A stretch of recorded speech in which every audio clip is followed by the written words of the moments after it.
Welcome to the Real Estate Investing Club. This is the place everyday real estate investors gather to share their best stories, biggest insights, and favorite tactics to grow a portfolio of cash flowing properties in today's market. Here's your host, Gabe Peterson.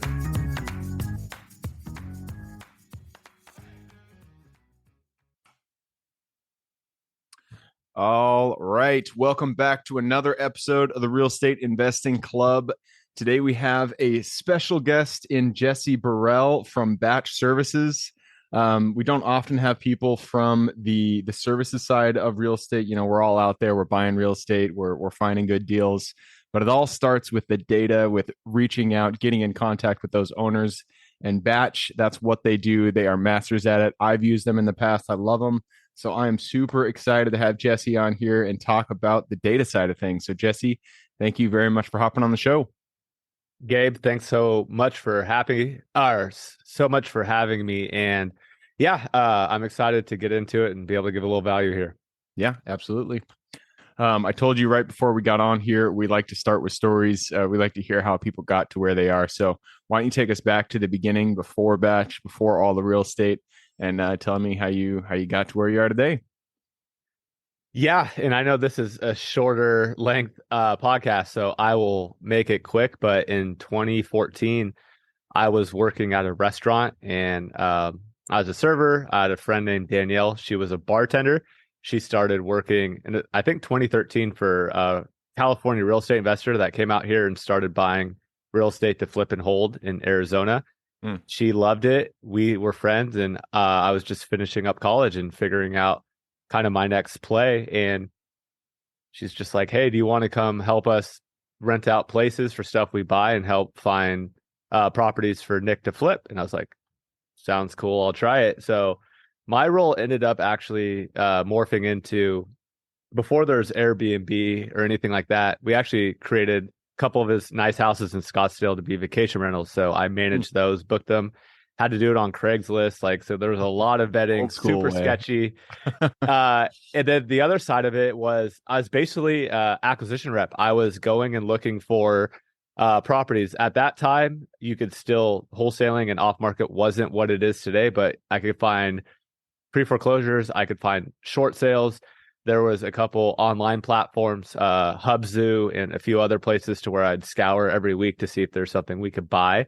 And I was basically just putting stuff under contract. And I really got to learn a lot because they let me go walk the properties with the contractors because they wanted me to understand the rehab budgets and being able to spec that out. So I'd basically be bringing, property analysis on things. I was just being like, okay, here's our purchase price.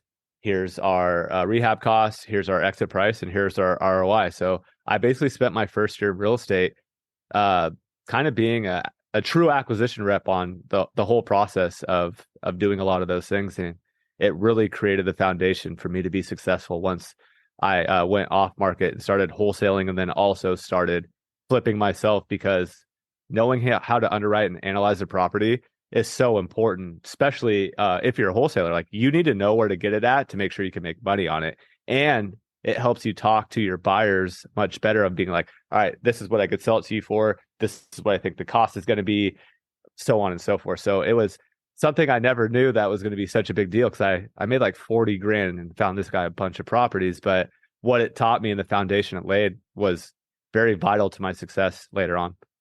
Yeah, absolutely. Being able to, meet someone and learn from someone who already has success is so crucial. And I didn't have that when I first started. I wish I did. And anybody out there who wants to get started, I'm always like, go find somebody, do something for them, and just watch what they're doing, because seeing a good operation run will give you more of a leg up than anything else you could do in real estate. So sounds like you got a good start. You got to learn from somebody who was doing it. You got your hands dirty. From that point, where did Batch come into play? It sounds like you're out there, you're doing wholesales, you're doing flips, you decided to go on your own, you started doing that for yourself. At what point did you start to get into the data side of things? Yeah, so basically went out on my own in 2014 to 2018, built a a little operation. There's about seven, not little, but there's seven of us, acquisitions, dispositions, a couple marketing people. I did about 500 or 600 wholesale deals in those 4 years. Wow. And about 30 flips a year. Like 25. I'd probably average closing like 2 a month, but it was, I had 2 partners at first, then we split up, and then I went out on my own. So during that 4 years, I kind of jumbled that all together. They started dating. They're now married. They're still great friends. But your partners start dating. That's rough. Yeah, it was out. tough. But they're married, and I love them, and they're killing it. And Batch wouldn't happen if we're still with them. So everything happens for a reason. They're in their lane, I'm in mine. But basically what happened was I went to a mastermind, a big one here in Phoenix that was invitation only, with Brent Daniels, Pace Morby, Jamil Damji, my now partners, Anny and Ivo, Brandon Simmons, Cody Sperber. And that's where I actually met Anny and Ivo. And we kept talking about not liking a lot of the technology solutions at that time that you had to offer and streamline your real estate businesses. So we basically started with skip tracing. Where can we find the best data to call or text? That was our first problem we were trying to solve. So we went there, tested a bunch of different data, started working with data providers, and then created a business out of that. Now it's much different to where we have proprietary algorithms, and we're aggregating and doing all this crazy stuff to make sure that we have the best skip tracing out there. But it just really started with finding the best, and then basically wholesaling it. At that time was we would get it for X and sell it for Y. And then from there, we're like, well, all these people want these numbers. Well, don't they need list? Don't they need a place to store their data? And then, okay, well, now they need to call. Now they need a text. And Batch, that's kind of how Batch leads came about, and Batch Dialer. But we just kind of started vertically integrating to try and create an ecosystem and make it easy as possible for people that are doing real estate investing to have a one-stop shop to really go do all these things and do it in the most efficient way. And that's really where it came from. And it got to a really tough point in 2020, I think, right before COVID, which is weird, which I regret now, because like right when COVID hit, everyone's like, oh no. And then it went crazy. But we had to make that decision. Are we going to compete against our customer or serve our customer? And we decided really to completely focus on making sure we're building these technologies and really being able to help and pour into the people that are using our products. So more of a passive investor now, but we buy a little multifamily. We own our headquarter commercial building, which is an 8-figure building. And we also don't do a ton of flipping anymore. We're really trying to stay hyper-focused on serving our customer, because we have over 250 employees now. There's a lot of shit going on. And if you have too many businesses, you can't grow one to be big. And we're trying to focus to make sure we're pouring into this place and continue to grow it and make sure our employees are, getting what they need from us and all that good stuff. Nice, man. Yeah, we always talk about here on the podcast, we talk about laser focus, about focusing in, choosing what you're good at. Sounds like you guys have nailed that to the T. And as I said before, I have been using you guys for a long time now. I've used all the other data providers too. And I really like your guys' platform. My VA uses Batch Dialer. They really like it. The way that the predictive dialing, all that stuff that it does, it's really quality. So I love what you guys have built. Thank you. So let's kind of hone in on the data side of things. Wish this was a longer form podcast, but I want to get some quick gems out of you before we go into the final round there. Right. On data, first tell people skip tracing. That is, give an overview of what skip tracing is, how it works, and why somebody who doesn't market for themselves, why they want to do it. Yeah, so skip tracing is it's weird how it came a real estate industry term, but what it basically is you're trying to get the contact information, phone number, and email for a property owner that you may want to reach out to. It's literally that simple. And especially when people are calling or texting, you hire people to do this for you. You want to make sure that you have the best data, especially in skip tracing, because you do not want to be wasting your people's time. You want them to be as efficient as possible. That's why we've continued to uplift and improve to make sure that we're giving the industry's best phone numbers and emails. So you'll tend to hear me continue to go back to efficiency, is we build everything to make sure that your business can be more efficient, and we're more efficient than our competition. And at the end of the day, it's really just, hey, I have identified this property. I want to get in contact with them. That's what skip tracing is. Yep. And so one thing that I've found with my own data, so we market for mobile home RV parks, self-storage facilities. That's our bread and butter. Right. And the thing that I've found with my data that I keep like trying to go back and forth and what the best balance is how often to skip trace the data. Because, properties change hands. And sometimes I'll be calling a property and they'll say, oh, I already sold this property. And then I'm like, well, should I just skip trace the entire list? Should I just skip trace these individual properties that I'm reaching out to? So from a data perspective, how often do you see a list becoming stale? Say I got a list of 1,000 self-storage facilities. I skip traced it the beginning, January 1st, 2023. When do you think that data is now considered stale and needs to be refreshed from a skip trace perspective?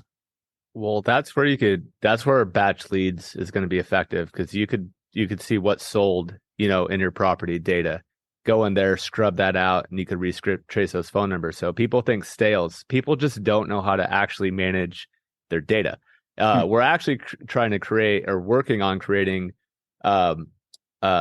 a more sophisticated tool. It's going to be a more expensive product, but it's able to crawl into investor CRMs and literally live monitor what's went active, what's pending, what's sold. So we could don't think just your lead generation, think what's actually in your CRM. So for people that want to be more efficient with, their sales reps and stuff, if something went pending or active or sold, you want that out of your CRM, that deal killed. Now and what we're also going to do is create flags and filters. So what's inside your CRM? What if something just went vacant? Wouldn't you want your sales rep to call them immediately? What if something went into pre-foreclosure? What if someone just got on the tax default list? What if blah, blah, blah? So we're actually creating a new product that hasn't been solved inside of, we've got the lead generation down to where you can manage that side of your business and that side of your CRM, but like actual leads that you already have, no one solved that problem, and it's a really shitty manual process that they're having employees do. I could actually create a solution that's in real time and will cost you less money, be more effective, and help your sales reps, bubble up some of these older leads that aren't hot anymore and give a reason to call these people. So that's something that we're working on that should be out the beginning of next year. That sounds super useful. Right now we use Monday for our CRM system. And then we use batch skip trace to get the data, and then batch dialer to do the outbound. So you guys are talking about creating kind of an overall CRM that connects into all the different tools. We would crawl into your CRM. So we would go into Monday and manage the data in there. So we would give you insights. Hey, this sold. You want to kill this deal. Hey, this just went into pre-foreclosure. So you could actually have your sales reps and sequence in like, hey, this just bubbled up. You better call them. This went vacant, and this went tax default. This went pre-foreclosure. This went this. So think of like you having to making sure that your actual leads that you've already paid for. I don't care if they come from batch. I don't care if they come from SEO. Right. I don't care if they come from ads. Like, we are in there to give you the insights, and we're going to be able to help understand. And you're going to come to us, and we're going to say, we have all these things we can monitor for you in real time. What do you want? That's what we're working on. It's pretty cool. We're really excited about it's very complex problem to solve, but that's why I do this. And I go back to like efficiency and effectiveness.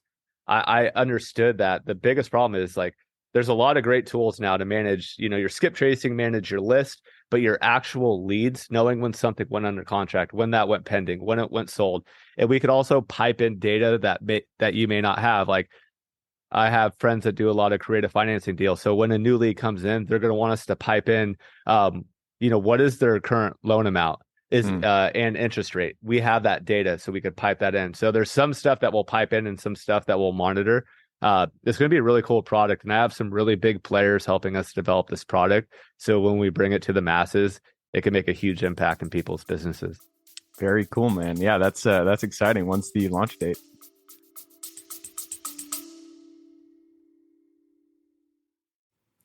Before we continue on with today's guest, I want to tell you guys about a community I'm launching on School to help investors like yourself grow your own portfolio.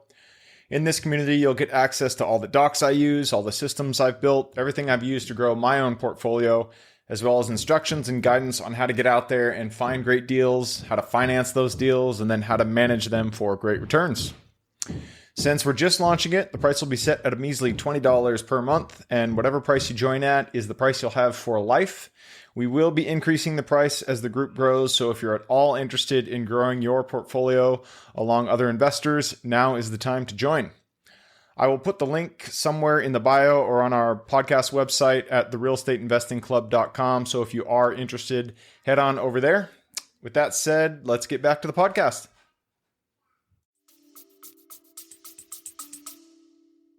We're hoping the beginning of January. We're like literally in the scoping phase, but like this stuff and the complexity that goes into getting into someone's CRM and how to make sure that we monitor it, and we have to make sure that our data is uplifted and as accurate as possible. And there's just a lot that goes into it, and it's a big lift, but we're excited. So we're hoping to bring it like literally the very beginning, like January 1 of next year. But 24.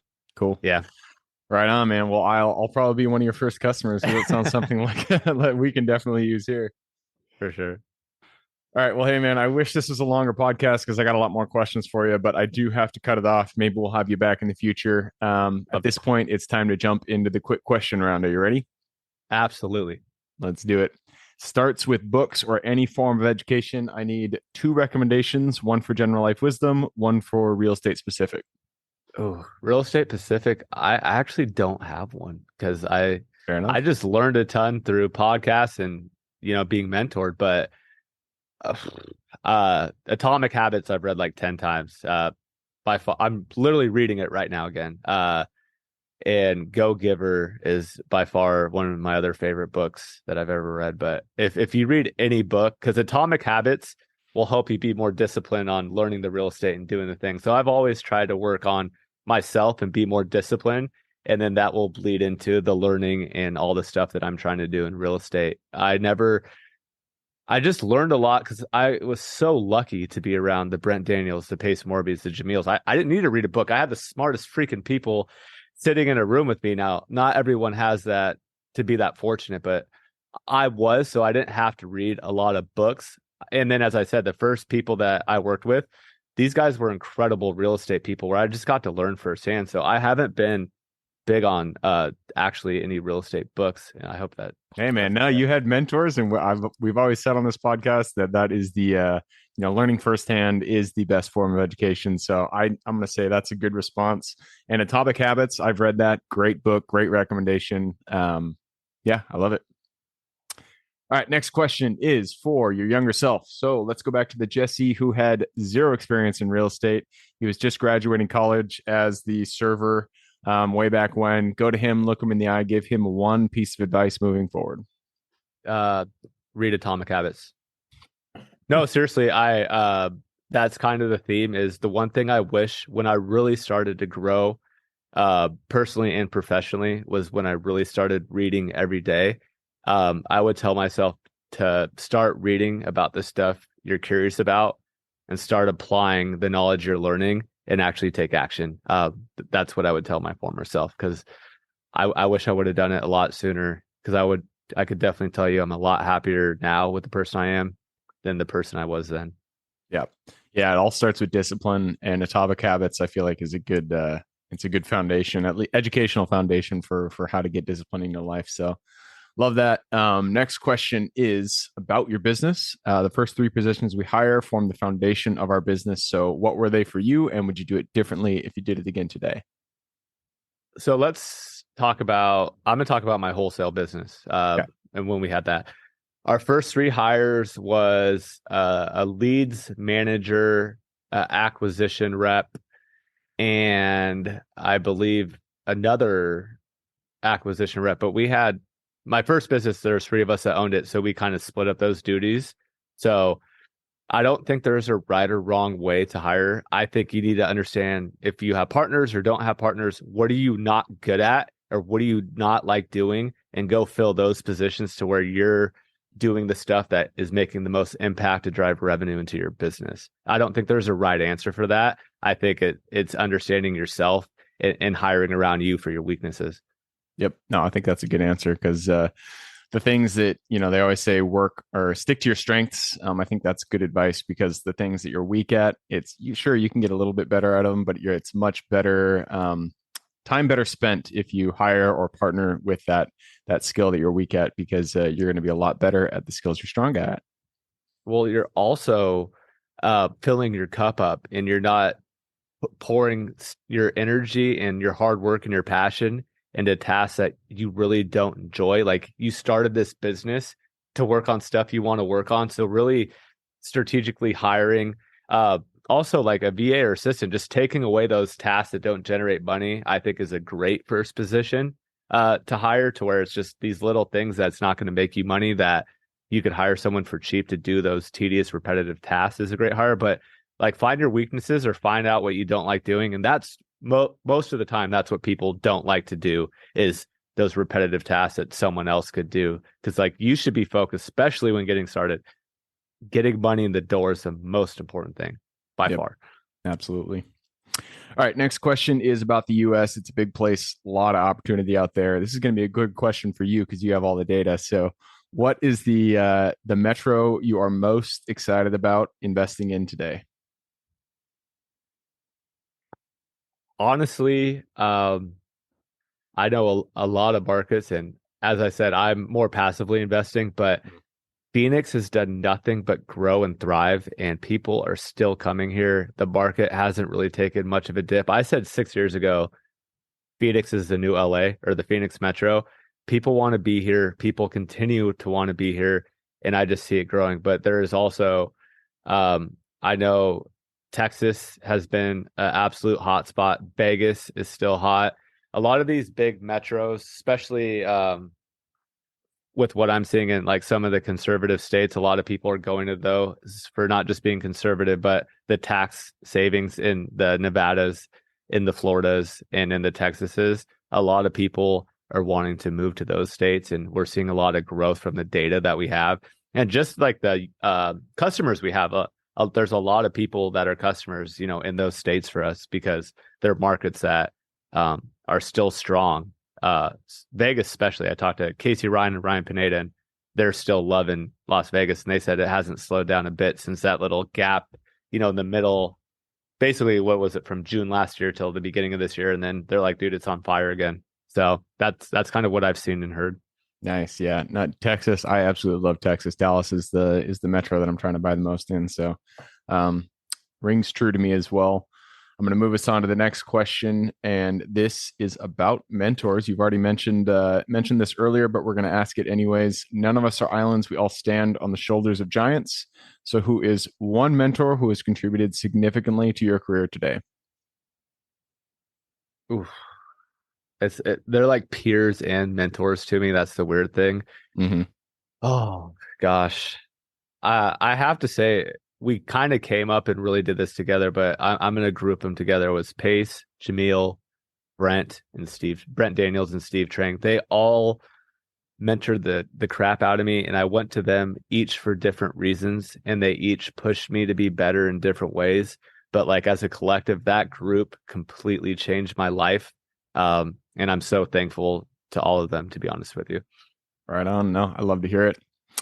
All right. Second to last question. And you've already mentioned this, stick to your strengths, which means we are all gifted with strengths that we uniquely provide this world. So what is your Superman strength?